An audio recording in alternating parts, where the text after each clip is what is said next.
Our world is a place of incredible diversity. From the lush green canopies of the jungle to the deep blue expanse of the ocean, adventure awaits in every corner. The rustling leaves of the jungle hide secrets whispered on the wind. The ocean's currents carry tales of lost cities and forgotten treasures. The scorching sands of the desert hold the echoes of ancient caravans and the whispers of survival.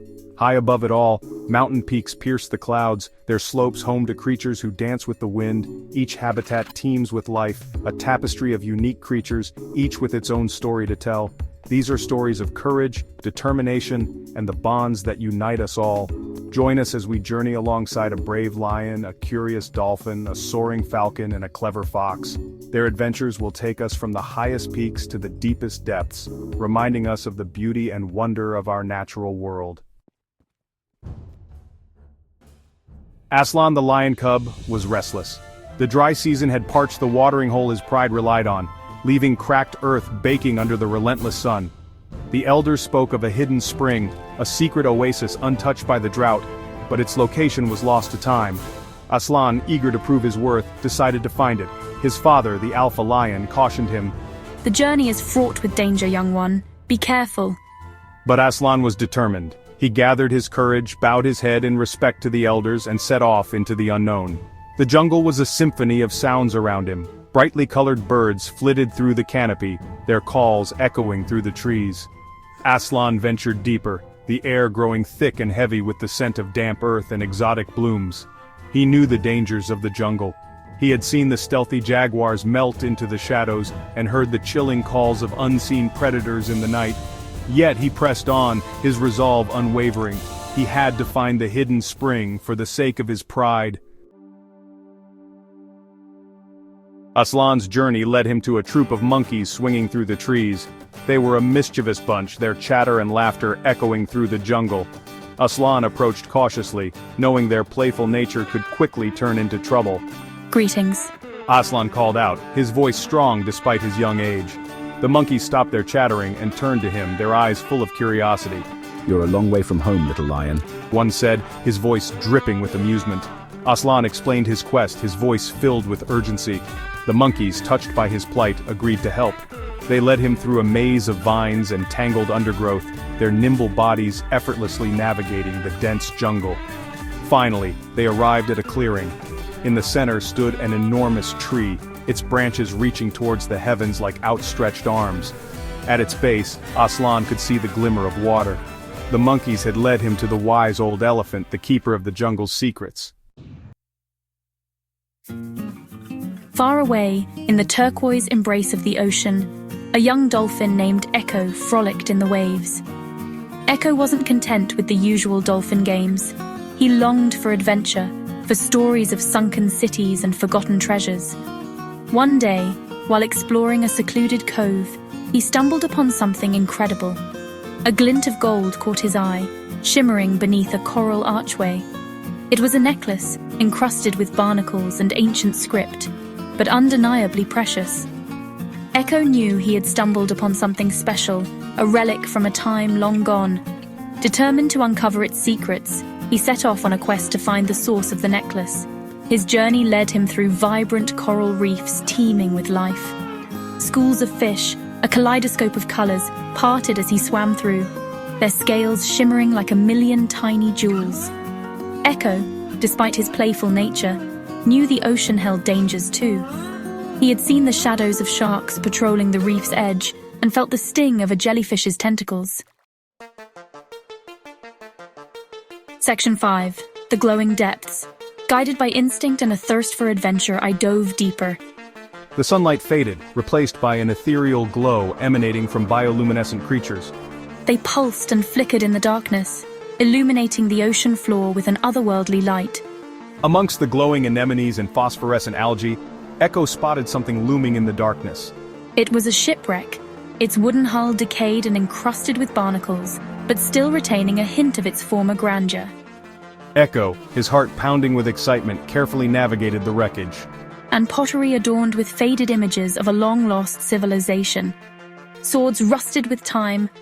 I found chests filled with tarnished coins. Echo realized the necklace wasn't just a treasure, it was a key to a forgotten past. I spent days exploring the shipwreck, marveling at the remnants of a lost world. He knew he couldn't keep his discovery a secret. I had to share it, to remind everyone of the wonders hidden beneath the waves. High above the world, in a nest perched precariously on a mountain cliff, a young falcon named Kepler trembled with anticipation. Today was the day. Today, he would take his first flight. I watched as my parents soared effortlessly on the thermals, their silhouettes etched against the vast canvas of the sky. I longed to join them, to feel the wind beneath my wings and experience the freedom of the open sky. His mother, sensing his eagerness, nudged him gently towards the edge of the nest. "Trust your wings, little one," she said, her voice a soft chirping sound. Kepler took a deep breath, spread his wings, and leaped. For a moment he felt nothing but the terrifying sensation of falling. Then, instinct took over. He beat his wings, clumsily at first, then with growing strength and confidence. He soared higher and higher, the world shrinking beneath him. He felt the rush of wind ruffling his feathers, the sun warming his back. In the heart of the scorching desert, where the sun beat down with unforgiving intensity, lived a fennec fox named Fennec. Fennec was small, even for his kind, but he was blessed with cunning and speed. He had to be. The desert was a harsh mistress, and survival was a daily struggle. I knew every hidden spring, every patch of shade, every nook and cranny where I could escape the relentless heat. I also knew the dangers that lurked beneath the desert sun. I had seen the vultures circling overhead, their shadows a harbinger of death. I had felt the ground tremble beneath the paws of a hungry jackal, but I was a survivor. One particularly scorching day, with the sun turning the sand into shimmering waves of heat, Fennec found himself far from his burrow. He had been hunting, his keen ears twitching at the sound of a sand lizard scurrying beneath the dunes. He had been so focused on his prey that he hadn't noticed the shadows lengthening, hadn't felt the change in the wind. Now he was caught in the open, with a sandstorm brewing on the horizon. Deep within the emerald embrace of the rainforest, where the air throbbed with the symphony of life, lived a sloth named Oliver. Oliver wasn't known for his speed or agility. In fact, he was quite content to spend his days hanging upside down, munching on leaves, and contemplating the mysteries of the universe. One day, however, my peaceful existence was shattered by a sound that sent a chill down my furry spine. It was the unmistakable roar of a chainsaw, its harsh buzz echoing through the normally tranquil rainforest. I knew what it meant. I'd heard stories from the migrating birds, tales of destruction and loss, of trees felled and habitats destroyed. I knew I had to do something, but what could a sloth, even a sloth as wise as me, do to stop such a threat? Just then, a flash of brilliant color caught his eye. It was Raphael, a toucan with plumage as bright as a rainbow, known throughout the rainforest for his courage and quick thinking.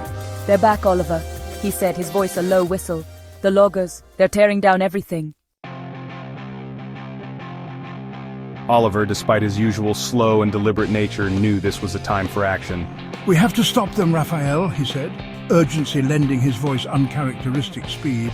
Raphael nodded, his sharp eyes scanning the rainforest floor. "We need to warn everyone, Oliver.